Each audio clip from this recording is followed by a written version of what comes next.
Welcome to भाई की बढ़ाई सब्सक्राइबर, और जिन्होंने नहीं किया वो कर दो। कर दिया, चल पढ़ाओ। और दोस्तों, क्या हाल चाल है? आज का जो चैप्टर है इसे पढ़ के तुम्हें शॉक लग सकता है, क्योंकि इसका नाम है इलेक्ट्रिसिटी। कितना बेकार जोक था।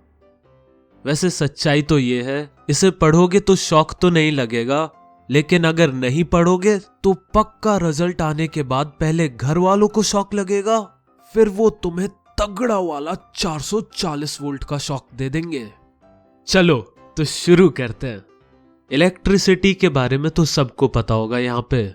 जिन्हें नहीं पता वो अपनी उंगलियों को प्लग में घुसा के देखें, और फिर जो चीज तुम एक्सपीरियंस करोगे उसको हम बिजली कहते हैं, यानी इलेक्ट्रिसिटी। और हाँ, असली में मत करना।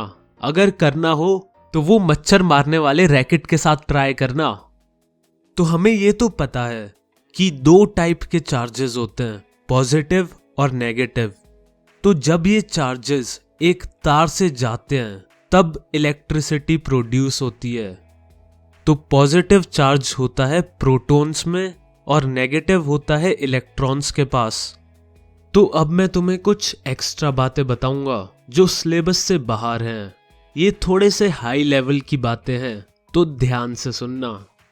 एक्चुअली में ये जो तार होते हैं इन सब में इलेक्ट्रॉन्स मूव करते हैं, यानी नेगेटिव चार्ज मूव करते हैं।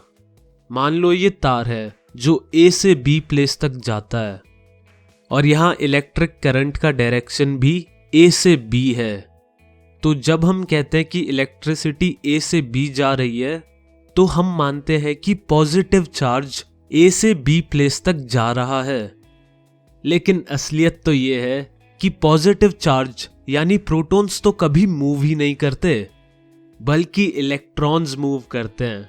यानी यहाँ पे इलेक्ट्रॉन्स बी प्लेस से ए प्लेस जा रहे हैं, जिसकी वजह से इलेक्ट्रिक करंट प्रोड्यूस हो रहा है। तो जब इलेक्ट्रिसिटी डिस्कवर हुई थी तो उन साइंटिस्ट लोगों को ये बात पता नहीं थी कि इलेक्ट्रॉन्स मूव हो रहे हैं, तो उन्होंने माना कि प्रोटॉन्स मूव हो रहे हैं, और तब से ये सब गलत डायरेक्शन वाली प्रथा शुरू हो गई। और इस प्रथा को हम यहाँ भी इस चैप्टर में कंटिन्यू करेंगे। चलो तो चैप्टर पर। दोस्तों, इलेक्ट्रिसिटी या इलेक्ट्रिक करंट होता है कि कितना चार्ज फ्लो कर रहा है एक सेकंड में, या यूं कह लो electric current is the rate of flow of electric charges. तो इलेक्ट्रिक करंट का फॉर्मूला हो जाएगा electric current equals to charge upon time, और हम इलेक्ट्रिक करंट को I और चार्ज को Q और टाइम को T से रिप्रेजेंट करते हैं। और इनकी SI यूनिट होती है सेकेंड, चार्ज की कूलम और इलेक्ट्रिक करंट की एम्पियर। यहाँ पे हम कूलम को C और एम्पियर को A से भी रिप्रेजेंट कर देते हैं, जैसे सेकेंड को हम S लिखते हैं। दोस्तों, एक एम्पियर का करंट तब आता है जब एक कूलम चार्ज एक सेकंड में ट्रांसफर हो जाए। और तुम्हारी जानकारी के लिए मैं बता देता हूं कि एक कूलम 6 × 10⁻18 इलेक्ट्रॉन्स के चार्ज के बराबर होता है। चलो अब एक बढ़िया सा क्वेश्चन करते हैं। एक तार से 2 एम्पियर का इलेक्ट्रिक करंट फ्लो कर रहा है, और ये फ्लो करता है 2 मिनट के लिए। तो बताओ उस तार से कितना चार्ज पास हुआ? करो करो, तुम्हारे जवाब का इंतजार कर रहा हूं मैं।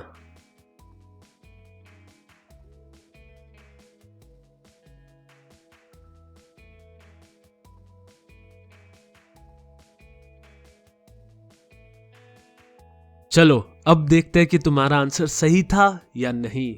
तो हमें गिवन है कि इलेक्ट्रिक करंट है 2 एम्पियर और टाइम है 2 मिनट्स, जो कि 120 सेकंड्स के बराबर होता है। याद है ना, हमेशा चीजों को SI यूनिट में कन्वर्ट करना होता है। हाँ, तो चार्ज हम निकाल सकते हैं इसी फॉर्मूले से जो अभी हमने सीखा था, I = Q/T, यानी current equals to charge upon time. और यहां से आ जाएगा charge equals to current into time. अब वैल्यूज डाल दो I और T की, 2 × 120 यानी 240 कूलम चार्ज ट्रांसफर हुआ उस तार से। यार ये तो अच्छा खासा चार्ज है और मुझे भी अब अपनी बैटरी चार्ज करनी पड़ेगी, बहुत थक गया हूं मैं। चलो लेते हैं एक छोटा सा ब्रेक, मिलते हैं नेक्स्ट एपिसोड में।